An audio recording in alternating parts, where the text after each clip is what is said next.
그렇다고 한다면 하나님은 이 교회를 어떻게 이끌어가고 계실까? 오늘 저는 여러분과 함께 이 말씀을 이어서 함께 나누기를 원합니다. 본문은 그 답을 아주 자세하고 분명하고 구체적으로 우리에게 어떻게 주님이 이 교회를 이끌어가고 계신지를 말씀하고 계십니다. 요한계시록은 사도 요한이 복음을 전하다가 붙잡혀서 반모라고 하는 섬에 유배가 되었고, 거기에서 그가 감옥에 갇혀서 먼 바다를 바라보는 그런 상황 가운데 성령님이 그를 감동케 하사 하나님의 세계, 천상 세계로 그를 부르셔서 주님이 계신 곳으로 이끌어 주시고, 주님이 그가 이 교회가 해야 될 일들을 구체적으로 보여주시고 말씀해 주신 것이 요한계시록입니다.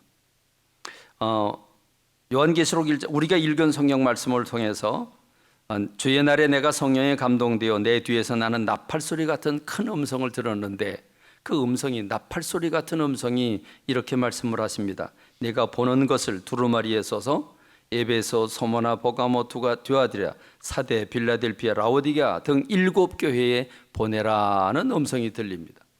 큰 나팔소리 같은 음성이 들리니까 사도 요한이 고개를 돌려 그 음성이 나는 쪽으로 고개를 돌렸는데 그는 그만 기절해 버리고 맙니다. 그때 보이는 주님의 모습은 몸을 돌이켜서 딱 보는 순간에 사도 요한에게 비춰진 첫 번째 모습은 7 금촛대를 보게 됩니다. 7 금촛대가 있는데 촛대 사이에 인자 같은 이가 발에 끌리는 옷을 입고, 그리고 가슴에는 금띠를 띠고, 그의 머리와 털의 희기가 흰 양털 같고 눈 같으며, 그의 눈은 불꽃 같고, 그의 발은 풀무불에 단련한 빛난 주석 같고, 그의 음성은 많은 물소리와 같고, 그의 오른손엔 7별이 있고, 그의 입에서 좌우에 날선 검이 나오고, 그의 얼굴은 해가 힘있게 비추는 것 같더라 했습니다. 빨리 읽었지만 이 말씀 하나하나를 더듬어 보면 큰 음성이 나서 뒤를 돌아다 보았는데, 그때 보이는 광경, 그 광경을 요한이 지금 구체적으로 기록하고 있는데, 이것은 우리 주님이 이 세상을, 교회를 어떻게 이끌어가고 계신지를 요한이라고 하는 제자에게 분명하게 보여주신 것입니다. 요한은 이 세상에서 주님의 품에 안겨서 가장 가까이 젊은 요한이 예수님의 사랑을 많이 받던 사람인데, 그런데 천상세계에서 주님의 모습, 그 거룩한 주님의 모습을 배울 때 그는 그 거룩에 압도되어서 그만 죽은 자처럼 기절하고 맙니다. 오늘 저와 여러분들이 눈에 하나님께서 보이시지 아니하고 예수 그리스도가 우리 눈에 보이지 않으니까 사람들의 세계에서 우리가 교회 신앙생활을 하고 있음에도 불구하고 경건함과 거룩함을 잃어버리는 경우가 종종 있습니다. 오늘 저와 여러분들이 하나님의 얼굴을 배울 때 우리가 사도 요한이 그렇게 기절하는 것처럼 우리가 죽은 자처럼 될 수밖에 없을 줄로 믿습니다. 하나님을 경외하는 오늘 저와 여러분이 되기를 간절히 소망합니다. 이렇게 그가 정신을 잃을 때에 예수님께서 오른손을 들어 사도 요한을 일깨우고 사도 요한에게 이렇게 말씀을 하십니다. 두려워하지 마라. 나는 처음이요 마지막이니 곧 살아있는 자라. 내가 전에 죽었었노라. 십자가를 지고 죽으셨던 예수님이 당신의 삶에 대해서 말씀하고 있습니다. 나는 처음이고 마지막이다. 우주 만물을 지으시고 그리고 마지막 심판을 감행하실 그런 주님을 말씀하고 있습니다. 볼지어다 내가 이제 세세토록 살아있어 사망과 음부의 열쇠를 가졌노니 그러므로 내가 본 것과 지금 있는 일과 장차 될 일을 기록해라.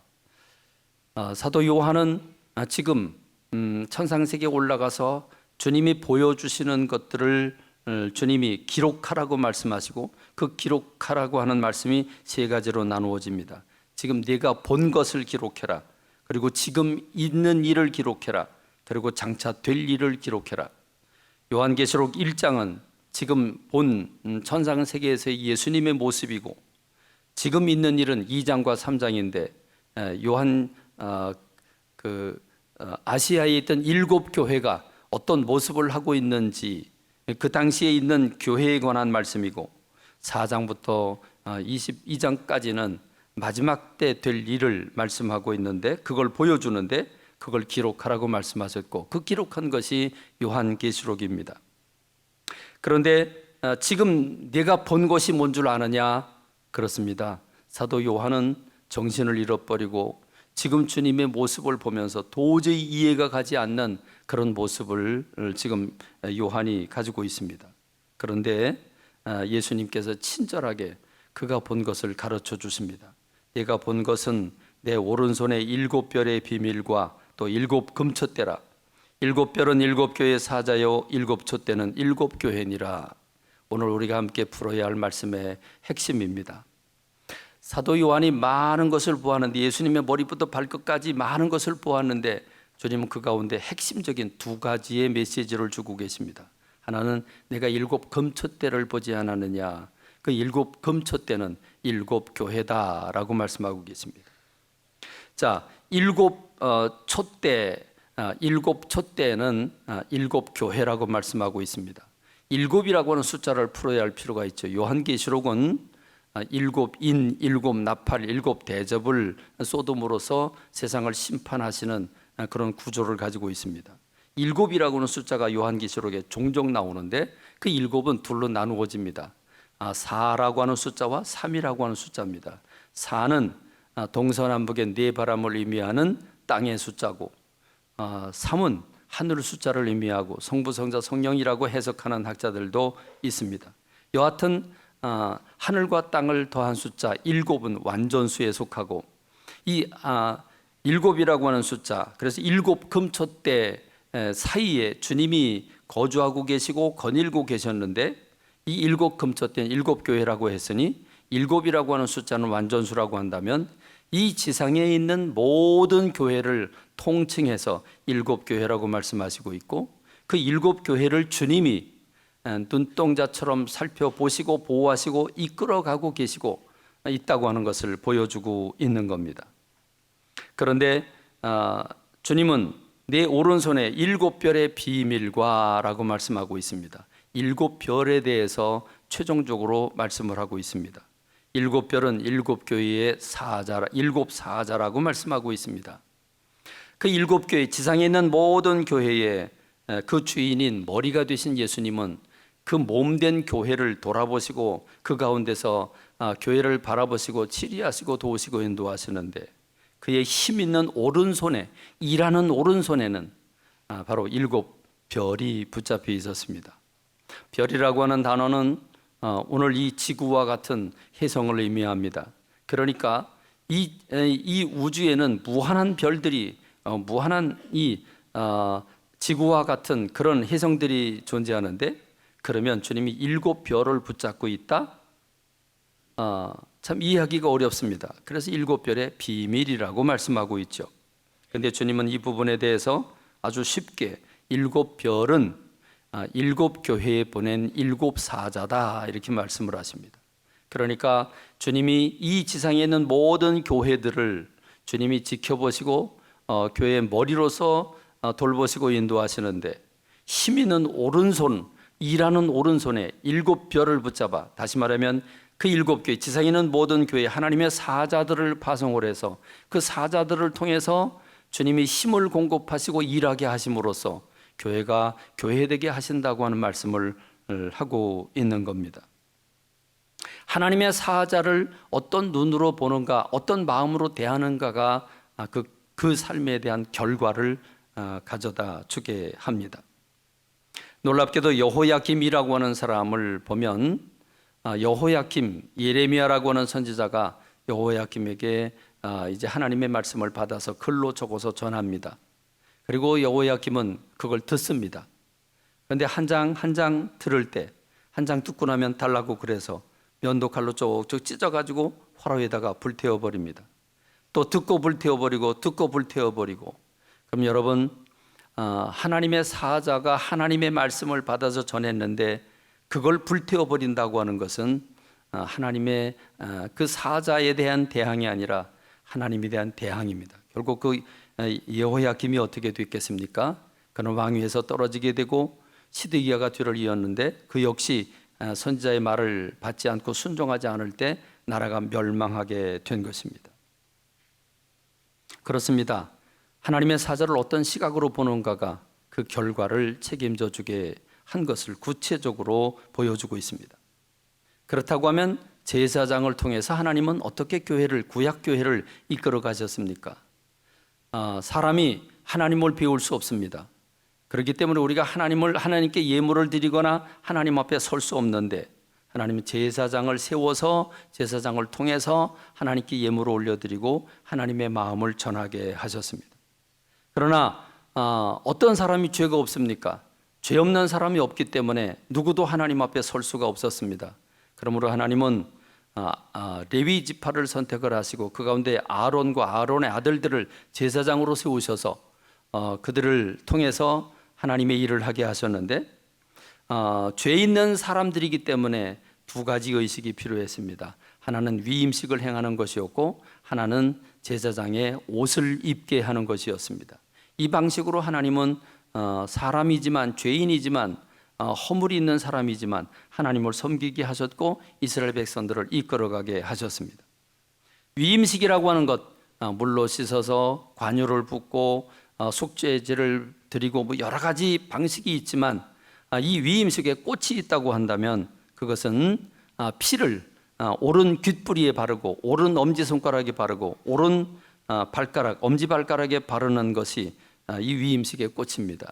이것은 너는 사람이고 너에게 직업 있고 다 있지만, 그러나 너는 오늘부로 세상 모든 걸 끊어버리고 하나님께 속해서 하나님의 사람이 돼서 이젠 하나님이 들려주는 음성만 듣고 하나님이 하라는 일만 하고 하나님이 가라는 것만 가라고, 그래서 하나님께 위임된, 하나님께 붙여진 사람이 된다고 하는 위임식을 합니다. 그리고 이렇게 제사장 위임식을 마친 제사장에게는 에봇이라고 하는 옷을 입혀주게 됩니다. 그 옷을 입지 않고 제사를 집리하게 되면 죽습니다. 그의 치부가 하나님 앞에 드러나기 때문입니다. 하나님은 그의 육신적인 치부가 있고 허물이 있고 성품이 부족하지만 그럼에도 불구하고 에봇이라고 하는 옷으로 가려주시고 제사장의 직분을 허락해 주심으로써 그가 하나님 앞에 제물을 드릴 때에 하나님이 그 제물을 받으시고 예배를 받으신다고 말씀하고 계십니다. 이 에봇은 세 가지 특징이 있습니다. 먼저 견장입니다. 어깨에 견장을 다는데 그 견장에는 계급장 대신에 호마노라고 하는 보석 2개를 달게 하고, 그 큰 보석에는 6지파 이름을 새겨 넣어서 12지파 이름이 새겨집니다. 하나님은 이스라엘 백성들을 제사장의 어깨에 놓여진 호마노의 그 이름을 읽으시고 이스라엘 백성들을 기억하시겠다 말씀하십니다. 제사장을 통해서 이스라엘 백성들을 보시겠다고 말씀하신 것입니다. 그리고 가슴에는 주머니를 달게 하셨는데 그 이름이 판결 흉패입니다. 그 주머니 안에는 두림과 운밈이라고 하는 제비 뽑는 기구가 들어있고, 그리고 겉에는 12개의 보석을 달고 한 개의 보석에다가는 한 지파의 이름을 새겨 넣었는데, 이스라엘 백성들이 가야 하고 말아야 하고 옳은지 그른지를 구분하는 그 구분, 그걸 판결하는 흉패를 제사장의 가슴에 달게 해서 이스라엘 백성들의 일부나 또는 이스라엘 전체가 해야 될 방향과 옳고 그름을 구분할 때 제사장에게 문제를 가지고 와 제사장을 통해서 분별하도록 하셨습니다. 그리고 모자를 쓰게 하셨고, 모자에 여호와께 성결이라고 한 패를 붙여서 이스라엘 백성들이 제물을 드릴 때 하나님이 그 제사장의 머리에 있는 그 모자에 있는 여호와께 성결이라고 한 쓴 패를 보고 이스라엘이 하나님 앞에 드리는 예물을 받으시겠다 말씀하셨습니다. 그렇습니다. 하나님은 문제 있는 사람에게 에봇이라고 하는 옷을 입혀주셔서 치부를 가리게 하시고 제사장의 직분을 허락해 주셔서 그 일을 감당하게 하셨습니다. 그래서 이스라엘 백성들이 요단강 건너가 평생 지켜야 할 말씀을 주신 법도, 그것이 신명기 12장부터 26장까지 있는데, 이 12장부터 26장 가운데 두 사례를 소개하자면 신명기 17장 8절에 보면 이런 내용이 나옵니다. 50부장, 10부장, 100부장, 10부장, 50부장, 100부장, 1000부장이 있는데, 그들은 각각 작은 문제, 큰 문제를 재판하고 또 헤아리는, 분별하는 그런 일을 하겠지만, 그런데 그럼에도 불구하고 그 재판관들이 도저히 어떤 고소 사건을 다룰 때 판결하기가 어려운, 아주 애매하고 힘들고 어려운 부분이 있으면 그러면 그 문제를 제사장에게 가지고 와라.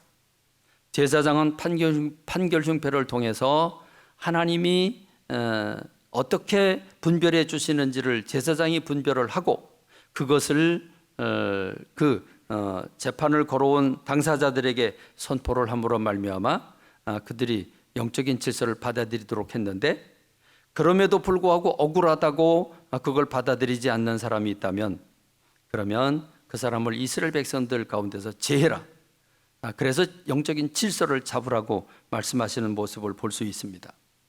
제사장에게 최종적인 그 판결을 하도록 가지고 한 이유가 무엇입니까? 하나님의 종이기 때문에 하나님의 마음을 읽게 하기 위해서였던 것입니다.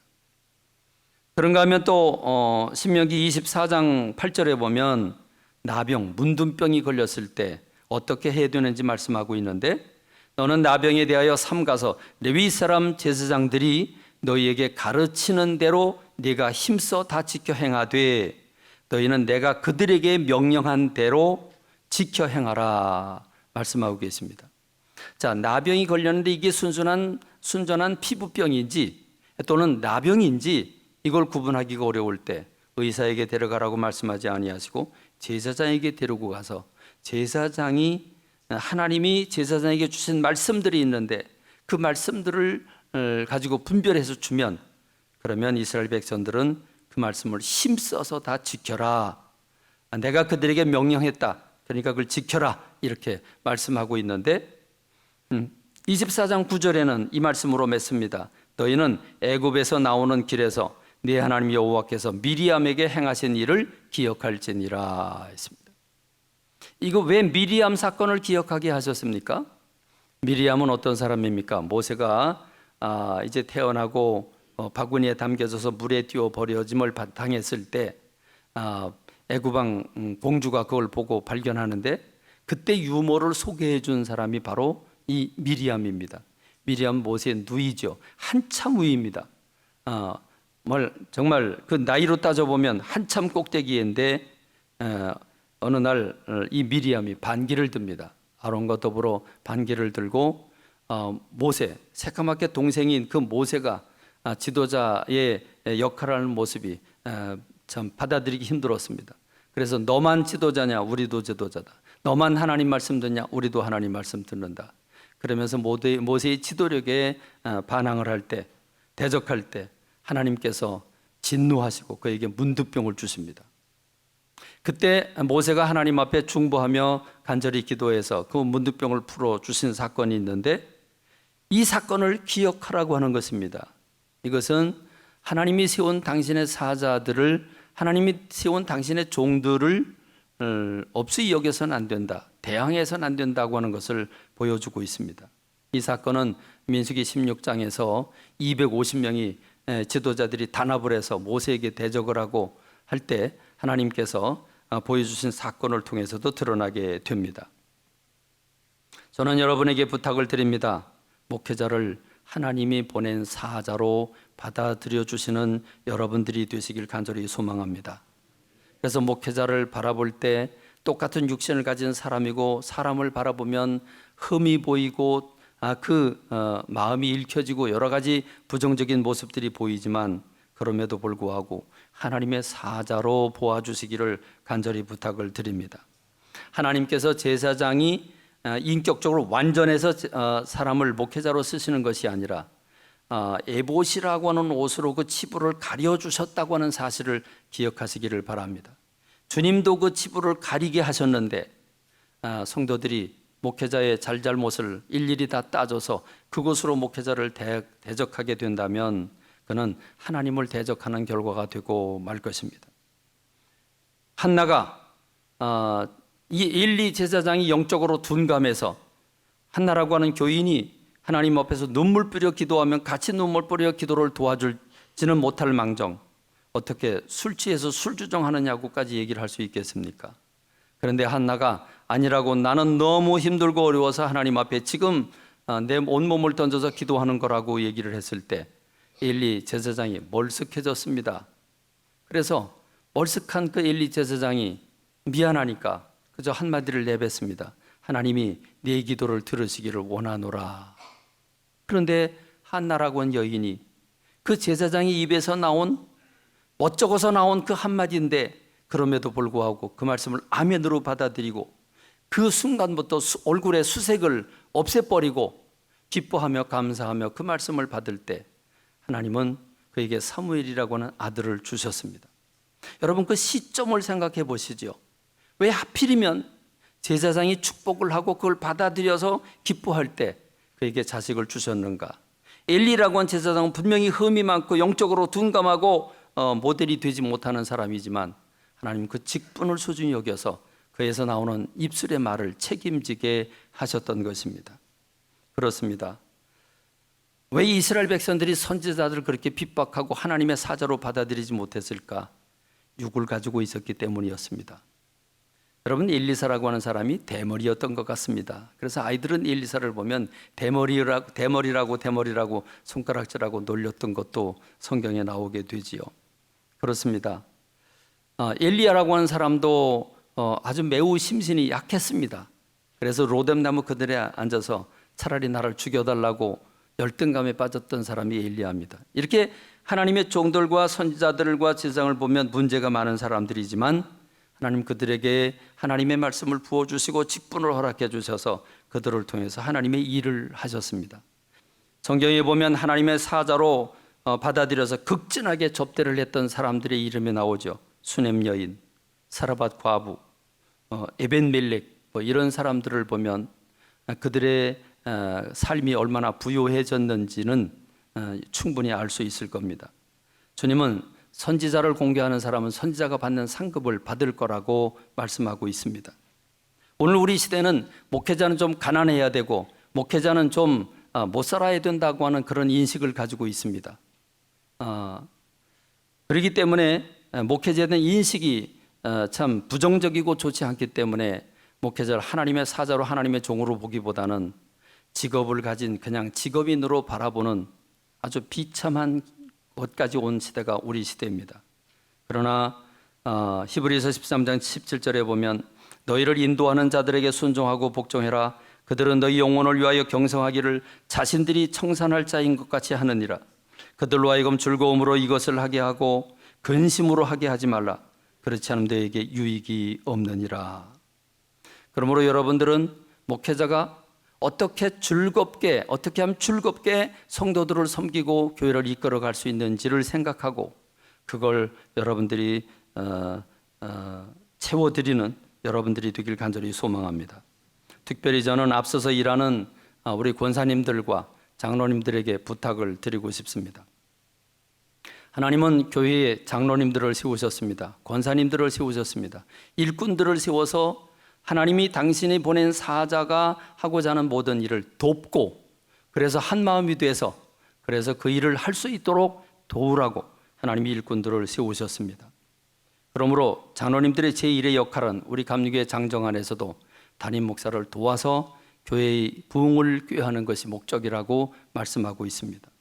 그러나 현실적으로 많은 교회는 장로님들과 목회자가 대칭 구조를 가지고 있는 대적하는 그런 모습들을 바라보고 견제의 수단이 되어 있는 이런 모습들을 우리가 바라봅니다. 그렇습니다. 목회자가 독재자가 되겠다는 것이 아닙니다. 하나님의 목회자를 이 교회에 보내셨고 그 보내에 하나님의 사자로 보내주셨기 때문에 말씀을 전할 때마다 하나님이 내게 들주는 음성으로 아멘으로 받고 하나님의 사자로 하나님의 종으로 접대를 할 때 그렇게 대우를 해드릴 때 목회자가 힘을 내서 성도들을 향해 하나님의 마음을 전하게 되는 줄로 믿습니다. 그러므로 이 아름다운 관계가 형성이 돼서 여러분은 목회자가 받는 상급을 받고 여러분의 삶이 형통하고 그리고 목회자는 하나님의 칭찬받는 그리고 교회는 부흥하는 놀라운 역사가 있게 되기를 주님의 이름으로 축원합니다.